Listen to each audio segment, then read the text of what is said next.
Hi everyone, for this video, I'm gonna be showing you a simpler way to cook adobo. So let's start. First of all, I started to heat up a pan and put about 2 to 3 tablespoons of cooking oil. I use olive oil all the time. I feel like it's much healthier. And the cut of meat that I use are the pork casing. It's less fat and it tenderizes quite quickly, so that's the choice of meat I normally use for my adobo.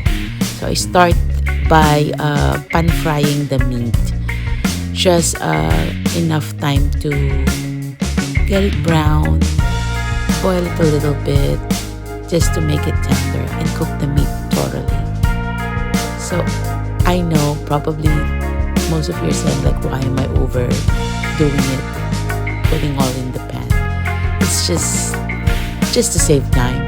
But you can always cook batch by batch, fry it. But for me, this way I'm kind of like tenderizing it, letting it cook in its own juice. During this time, I also put a bit of salt and pepper just to give the meat a little taste. Stir it a bit, let it pan fry again. You can add the salt and pepper before frying. That's another way to do it. But for me, it's much easier this way. So let it cook high heat and wait for it to turn brown.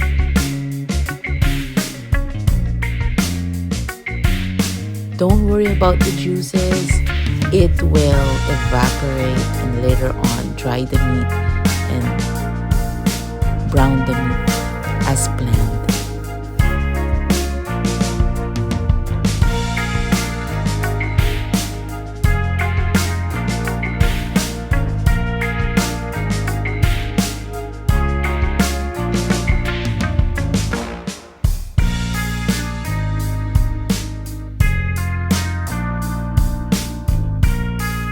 So give it a little stir, just making sure it's not sticking on the pan, especially if you're not using a non-stick pan. But I think most of us nowadays use non-stick pan, so that's less worry for us. But yeah, give it a little stir occasionally. Don't worry about all those brown crusts that sticks on the side. Save it because later on it will help to give some flavor in your adobo. So don't worry about it. Just continuously like giving your meat a little stir at a time just to avoid it from sticking and getting burnt. So as you can see, the juice is slowly reducing and we're frying the meat slowly. Giving it another stir. As you can see, the pan is almost dry already. So I'm just giving it a stir, still in a bit of a medium to high heat, just so that to fry the meat, but not burning it.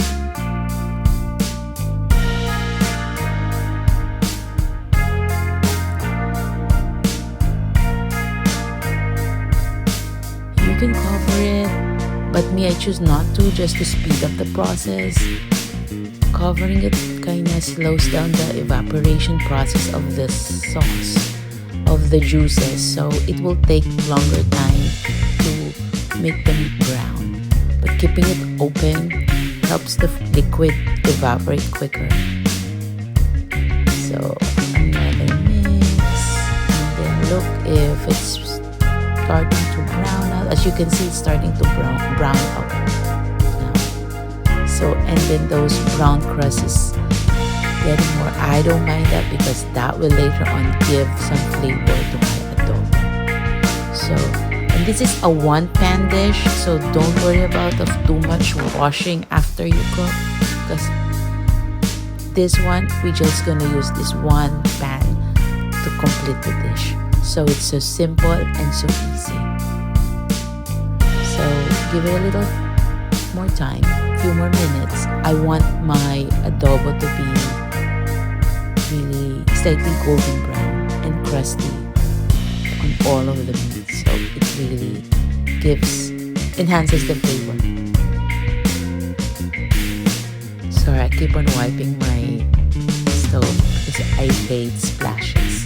So I'm just wiping out the splashes. So once it starts to turn brown, flip it. Make sure all sides are getting fried up. And once you're happy with the color, it's golden brown, you can already start adding some garlic. So here I'm just making sure that everything starts to golden brown, and then I add about 2 tablespoons of garlic. It's up to you how much garlic you want. Like me, I love garlic, so I put a lot, but you can put as much as less garlic if you want. So like with this one, I use 2 tablespoons of crushed garlic. I use about a tablespoon of fish sauce, and then about half a cup of vinegar, 2 bay leaf. Then I lower down the heat to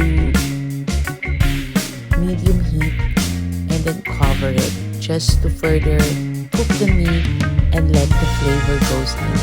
This is the time wherein you shouldn't be mixing your vinegar kasi sabi nila it can get mahilaw daw, and it will gonna be extra sour.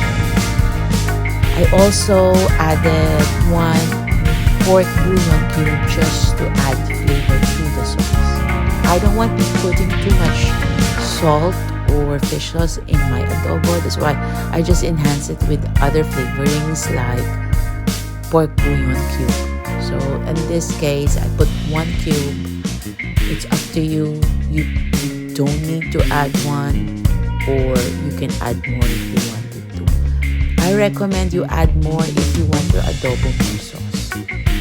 So here, after a few minutes, I give it a little stir, and then just to make sure it's not drying up, and then I add about half a cup of water.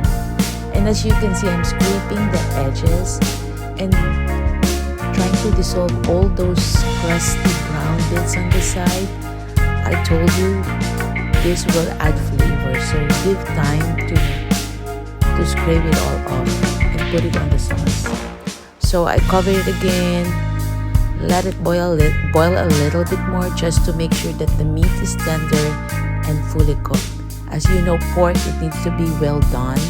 Unlike beef, it's much safer to eat pork if it's well done. So this one, I lower down the heat furthermore because I don't want the sauce to dry up. Give it a few minutes to simmer. So make sure while you're doing this, you're already cooking your rice kasi adobo is very perfect. I would say perfect combining it with boiled rice. That's the traditional Filipino meal. So after a few more minutes of simmering, make sure keep an eye that it shouldn't be drying up the sauce. So after a few minutes, give it a mix, and then give it a little taste. See if it's the sourness, the saltiness, and the spices enough. I normally add about a teaspoon or 2 of sugar just to enhance the flavor. If you want your adobo sweeter, you can add more. If you don't want your adobo not sweet, then don't put the sugar. I put a tiny bit of pepper because I want it a bit spicier, but it's all up to you. So after this, tasting it again, and for me, it's perfect. So there you go. Our simple pork adobo. I would say 1-pan adobo. Enjoy! Thank you for watching.